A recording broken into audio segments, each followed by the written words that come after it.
Hello friends, welcome to my YouTube channel. My name is Sophia Goyal और आज हम discuss करेंगे क्लोजर और इमीडिएटली इन्वोक फंक्शन एक्सप्रेशन से रिलेटेड इंटरव्यू क्वेश्चंस के बारे में। आप में से काफ़ी लोग ये रिक्वेस्ट करते रहते हैं कि जावास्क्रिप्ट इंटरव्यू क्वेश्चंस पे और वीडियोस बनाइए या फिर प्रैक्टिकल इंटरव्यू क्वेश्चंस पे और वीडियोस बनाइए। तो ये आप उसी का एक पार्ट समझिए। इसमें मोस्टली हम क्लोजर से रिलेटेड जो भी आपके कंसोल वाले क्वेश्चंस होते हैं वो, या इफ़ीज से रिलेटेड मतलब इमीडिएटली इन्वोक फंक्शन एक्सप्रेशन से रिलेटेड आपके जो भी कंसोल वाले क्वेश्चंस हैं, कुछ 2-3 क्वेश्चंस वो कवर करेंगे। उसके अलावा कुछ इम्प्लीमेंटेशन बेस्ड क्वेश्चंस होंगे तो वो भी कवर करेंगे। But before this video friends, अगर आपने मेरा क्लोजर वाला वीडियो नहीं देखा है तो प्लीज़ एक बार आप जाके देख लो। मैं ये आपको रिकमेंड करना चाहूँगी, बिकॉज अगर आपको नहीं पता प्रॉपरली कि क्लोजर्स क्या होते हैं तो फिर आपको ये समझने में थोड़ी प्रॉब्लम होगी। और मेरे हिसाब से हमको स्टेप बाय स्टेप भी जाना चाहिए, मतलब पहले बेसिक्स क्लियर करो, उसके बाद आप इन क्वेश्चंस पे जाओ तो ही पूरा कॉन्सेप्ट क्लियर होता है। अदरवाइज फिर आपको आधा अधूरा बस कुछ क्वेश्चन समझ में आ जाएंगे और उसके अलावा अगर कुछ अलग आ गया तो बहुत प्रॉब्लम आएगी। And also friends, I would really like to request you, please subscribe the channel. चलिए तो बढ़ते हैं फिर हम अपने स्क्रीन की तरफ और वहाँ पे मैं आपको दिखाती हूँ कि क्या क्या क्वेश्चंस हैं और उनके क्या क्या सॉल्यूशंस होंगे। फाइन। तो ये है फ्रेंड्स हमारा प्रोजेक्ट, जो कि पिछली बार भी मैंने बनाया हुआ था, तो बार बार नया प्रोजेक्ट कौन बनाए, इसलिए मैंने इसी को यूज़ कर लिया है। ओके, तो सबसे पहले तो हम नॉर्मल बिल्कुल बेसिक्स से चलते हैं, ठीक है। तो अगर आपको याद हो तो क्लोजर्स, मतलब क्लोजर्स में क्या होता था आपको याद है? एक बार थोड़ा सा चल के पहले क्लोजर के बारे में रिवाइज कर लेते हैं कि क्या होता था। तो फंक्शन अगर हमने एक बना रखा है ए बी सी, ओके, और इसमें मान लो मैंने दे दिया var name is equal to Amar, okay, और फिर मैंने एक फंक्शन बनाया डी ई एफ, ठीक है। ये फंक्शन जो है ये रिटर्न कर रहा है फंक्शन डी ई एफ को, और यहाँ पे मैंने किया कंसोल डॉट लॉग नेम। तो यहाँ पे हम बनाएंगे var closure is equal to A B C. अब आप यहाँ पे देख रहे हो कि ए बी सी जो है वो एक फंक्शन को रिटर्न कर रहा है, तो डेफिनेटली ये जो यहाँ पे क्लोजर बनेगा ये भी एक फंक्शन ही होगा, राइट। तो जब हम क्लोजर को कॉल करेंगे तो फिर यहाँ पे हमारा आंसर आ गया अमर। फाइन, सो ये हमारा कंसोल लॉग हो गया।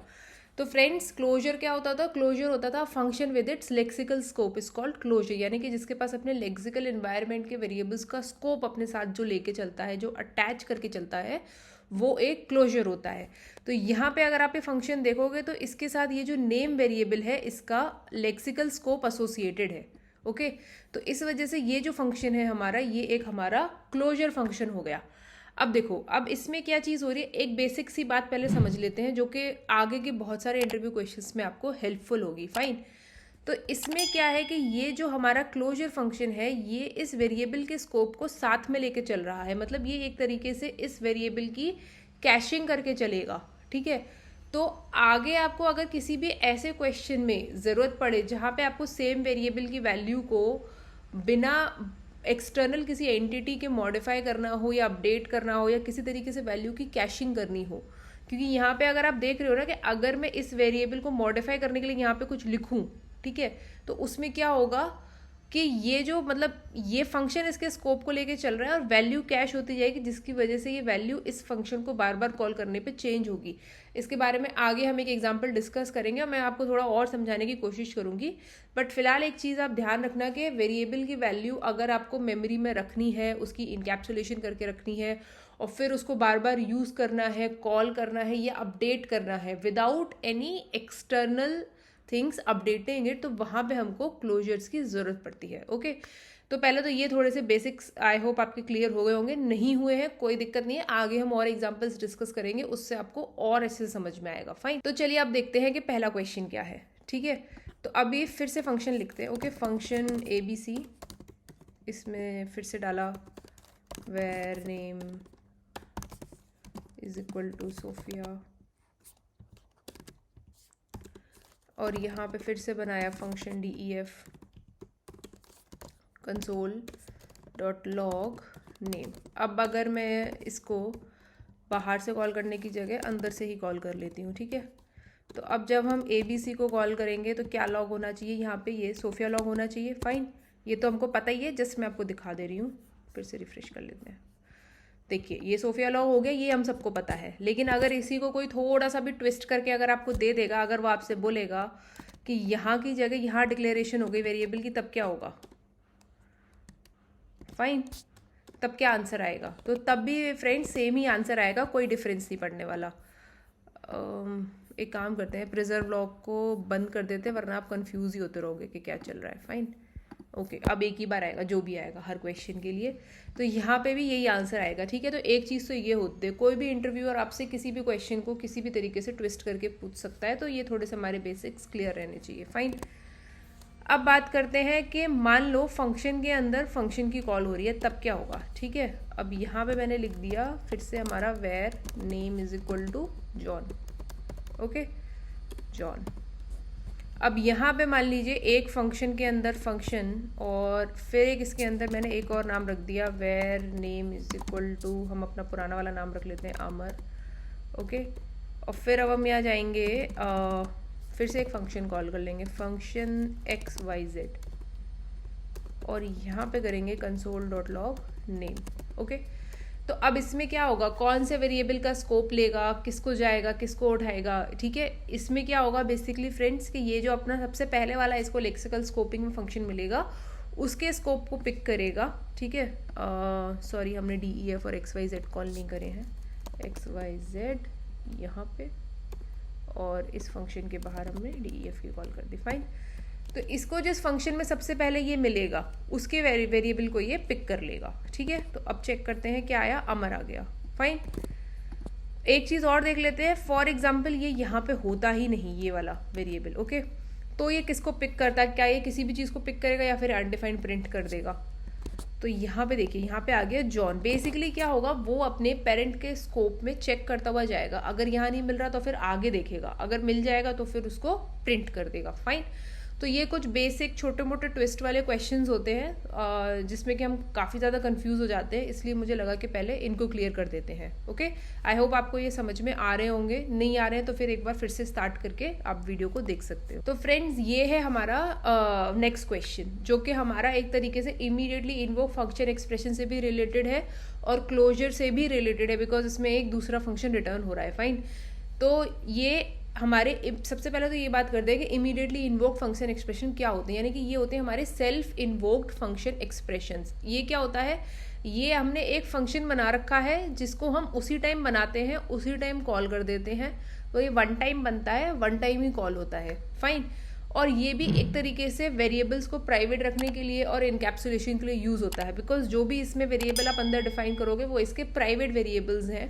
और फिर उसमें हम मॉडिफिकेशन उसके अकॉर्डिंग कर सकते हैं। इससे रिलेटेड भी एक एग्जांपल हम आगे डिस्कस करेंगे, बट फिलहाल इसका देखते हैं। ठीक है, अब ये देखिए ये फंक्शन, अभी इसको एक काम करते हैं, फॉर द टाइमिंग इसको कमेंट कर देते हैं। ठीक है, अब मान लो मेरा फंक्शन है कुछ भी ए बी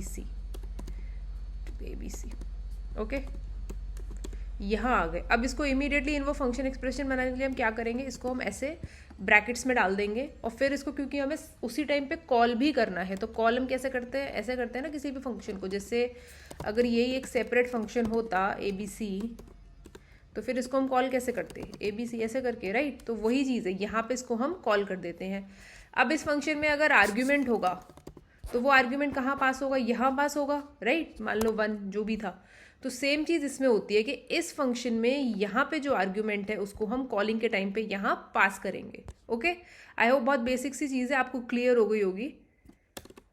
तो अब अगर हम यहाँ पे जाते हैं तो यहाँ आप देखो ये इमीडिएट ए फंक्शन है, ये यहाँ से यहाँ तक पूरा कॉल हो रहा है, और ये इसमें पास किया हुआ है 0, तो मतलब ए की वैल्यू क्या हो गई, 0।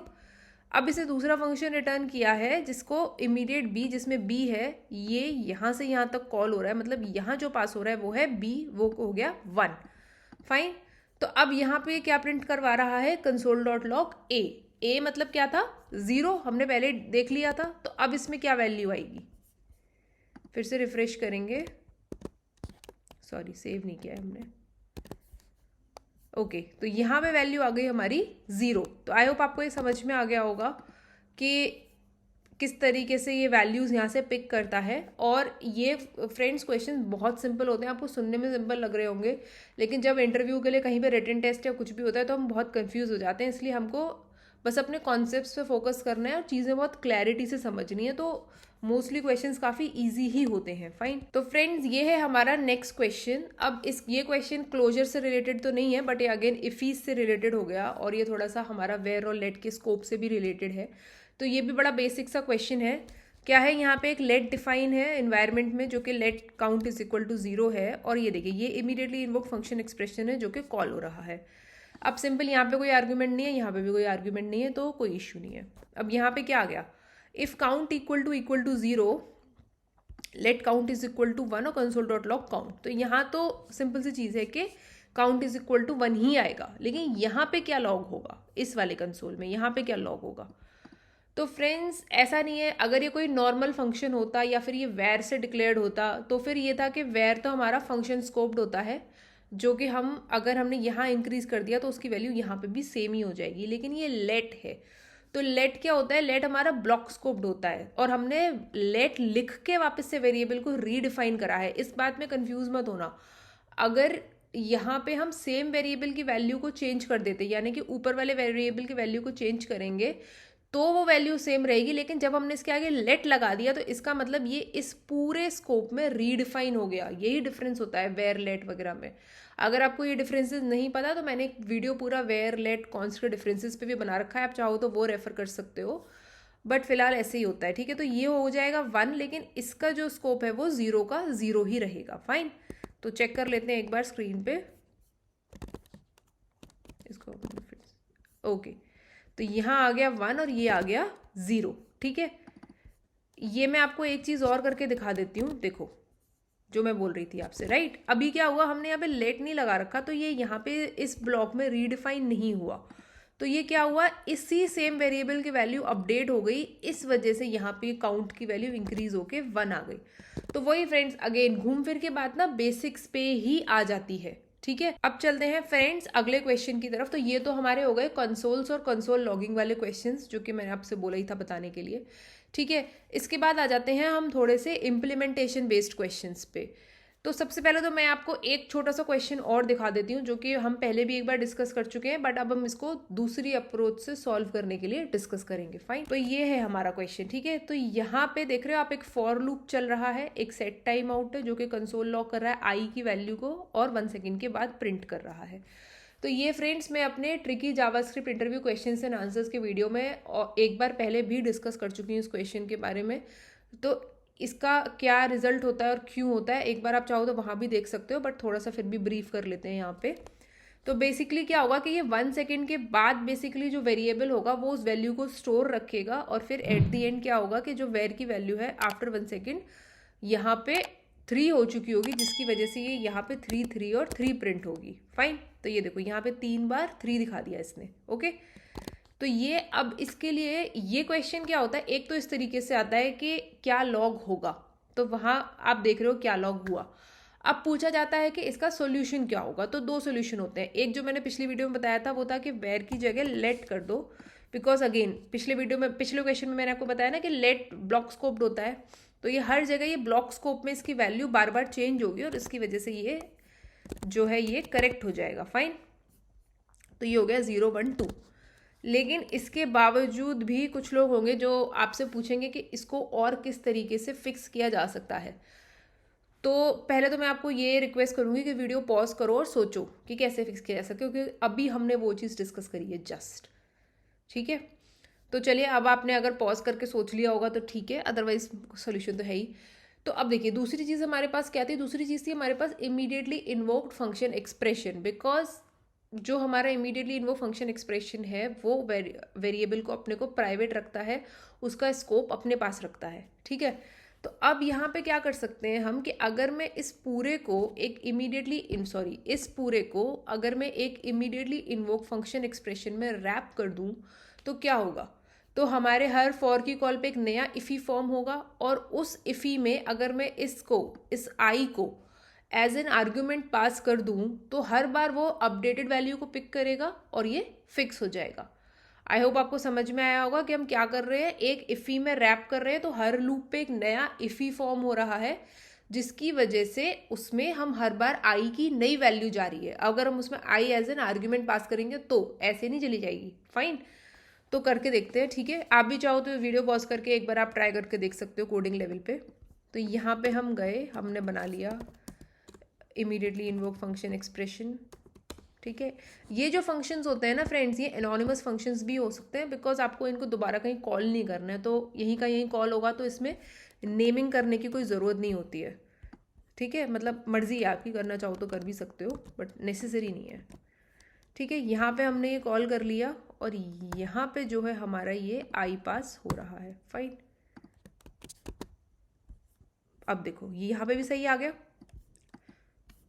फिर देख लेते हैं रिफ्रेश करके, 1 सेकेंड के बाद ये करेक्ट वैल्यूज प्रिंट हो रही है ना। तो आपको आई होप ये कॉन्सेप्ट भी आपको क्लियर हो गया होगा। एक छोटा सा क्वेश्चन है, बट लोग आपका माइंड सेट अलग अलग तरीके से चेक करने की कोशिश करते हैं कि एक मोमेंट में आप कितना सोच सकते हो, कितना दिमाग लगा सकते हो, ठीक है। ओके फ्रेंड्स, इसके बाद मुझे आपको मॉड्यूल डिज़ाइन पैटर्न से रिलेटेड एक क्वेश्चन बताना था, जो कि मैंने आपसे पिछले वीडियो में भी बोला था कि मैं बताऊंगी कैसे इम्प्लीमेंटेशन होता है, कैसे यूज़ करते हैं। और काफ़ी इंटरेस्टिंग क्वेश्चन है वो, मेरे से पूछा गया था एक इंटरव्यू में।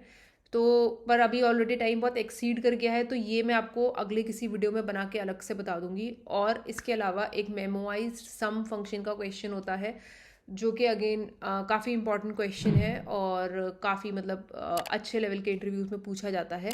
तो उन दोनों क्वेश्चंस के बारे में हम अगले वीडियोस में डिस्कस करेंगे for sure. So for that please subscribe the channel, please stay tuned.